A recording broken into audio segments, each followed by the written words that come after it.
Hi, I'm Brett Matzer. I'm a realtor here in Southern California. Been a realtor since 1999.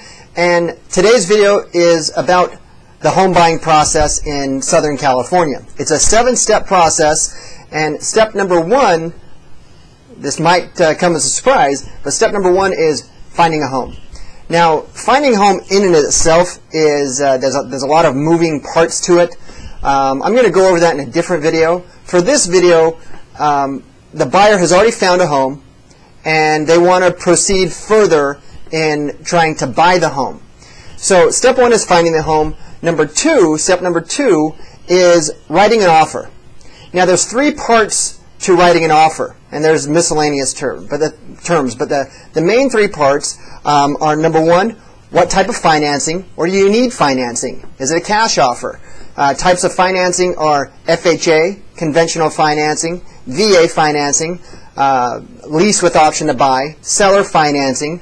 There's various different types of financing out there, and that should actually be taken care of well before you actually start looking for the properties to get your ducks in a row.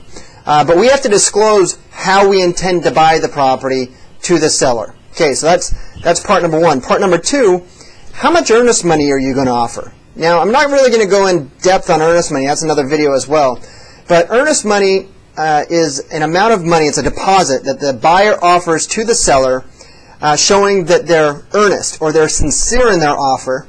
And if for no other reason that they just get cold feet past a certain point in the transaction, I call it the point of no return, then they could lose that earnest money, and the seller can elect to keep that as liquidated damages. Again, that's for another video, but that's the second part that we need to discuss. And then part 3 is, when do you want to close? Now, the average closing time is within 30 days. If you're getting a loan, most sellers want to see you close in 30 days. Most sellers want to see cash borrowers close in 15 days. After all, you have the cash, so you might as well close earlier than later. And really that 15-day difference is the bank who's lending the money reviewing appraisals, reviewing all the documents for the loan, and preparing the thick loan package.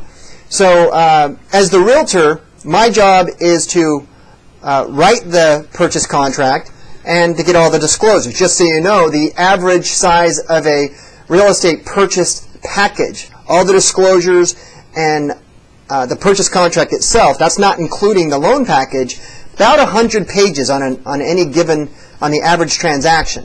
So it's not something that you'd want to, if you don't have experience in real estate, you really shouldn't take on that feat by yourself. It's kind of like doing your taxes. It's the risk isn't worth the reward. So that's step number 2, is writing the offer. Step number 3, sending it over to the seller. Now, when the seller gets the offer, they have 3 choices. They can accept the offer, they can counter it, or they can just reject it. And I've seen all 3 happen. Generally, sellers don't just outright reject offers unless they perceive the offer as ridiculous, and then sometimes they won't even respond, but many times they'll just reject it. It's a good chance that they'll counter offer it, so they'll look at your terms and they'll say, well, these are okay terms, but you know what, we would prefer this. And then they would send it back over. And then obviously if they accept it, they just accept it outright. But if they send a counter offer over, now the ball's back in the buyer's court, and now they have the choice to accept it, reject it, or counter offer it. So, and that just keeps going back and forth until terms are agreed to. The buyer and seller finally come to a final terms that they accept, and they enter into the contract. So that's step 3, negotiating with the seller or sending the offer over to the seller and agreeing to terms. Now, step number 4 and step number 5 actually kind of occur overlapping. So once you accept the offer, when the offer is accepted by both buyer and seller, you enter an inspection period. Now, right when that offer gets accepted, the seller's agent, the listing agent, is going to open escrow. Now, it's customary in Southern California for the listing side to choose who the escrow company is that's going to manage this or to process this file. And just so you know, an escrow company, their sole purpose in this transaction is to collect money and close the transaction pursuant to the steps or the rules or instructions of the purchase contract. In addition, once they close it, their job is to disperse the money. So the buyer will deposit the earnest money with the escrow company. Once the loan funds, they'll send it to the escrow company. If the seller needs to bring money, then they'll give it to the escrow company. A lot of times the seller actually, collects money, so the escrow company will disperse it to them after they close. But that's their job. And another part of their job is to order the title insurance policy. Now, with that comes the preliminary title report, which shows you the chain of title. And the most important part of that is to make sure that all the liens to the property is paid off, so that when the buyer takes title to the property, they have it free and clear with no liens on the property. Of course, other than the new loan that they just got. And that's what the title insurance policy is about. Not going to go much more into it than that, because again, that's another video. But just know that you are going to get to review the title. Now, about the inspection period. Generally, that goes from anywhere from 12 to 15 days. Really kind of depends on the seller, how the market is. Is it a cash offer? Are you selling it as is? A lot of different variables go into that, and it's 100% negotiable between the buyer and seller. But the average time frame is about 12 to 15 calendar days. Now, that includes getting a roof inspection. That includes doing a general home inspection, a plumber, electrician, having the appraiser go out there during that time frame. Contacting the homeowners association if the property's in there and getting a copy of their financials to find out what kind of slush fund they have. All the things like that. That all has to happen within that period, and that's another part of the buyer's agent. My job as a buyer's agent to get that stuff done, to actually present that to the seller, or to the buyer, excuse me, with a bow on top, and review that with them, and so they understand all their disclosures, and really to give them advice on, if I see a hole in the roof, I'm gonna tell you about it, that there's a hole in the roof, and we should get a roofer out there to look at the roof.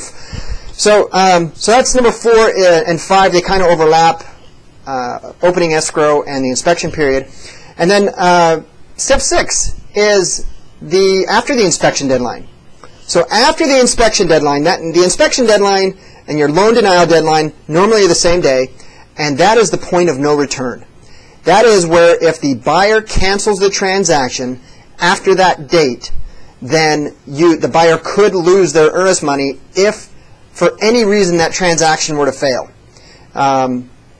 Of course, the seller has the right to elect whether or not they want to take the earnest money. They could just give it back, but they could also just give it back and actually sue the buyer for specific performance. Doesn't happen a lot, but it is in the realm of possibilities, and we're in California, and it does happen.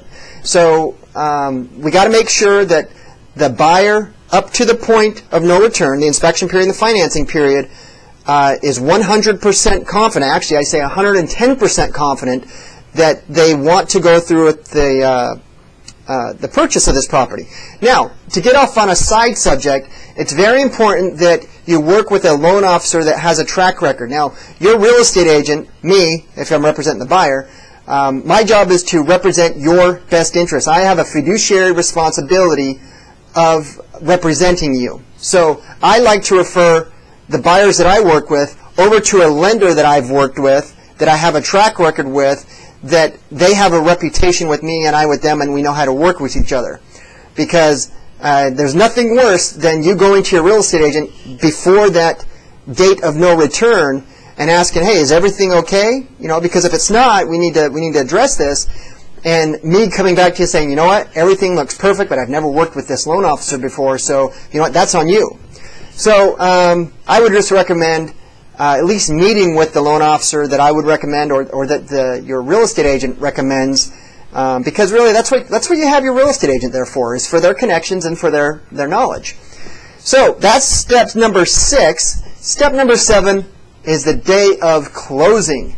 So day of closing is all this crazy stuff hitting on this one day. The loan's going to fund. The seller has signed their loan document, or the closing documents. The buyer is signing the closing documents. We use a mobile notary, so the notary will actually go wherever the buyer is at, whether it be home, office, Starbucks, McDonald's, it doesn't matter, and they will actually conduct the closing at the place of where the buyer is and where it's most convenient for my buyer.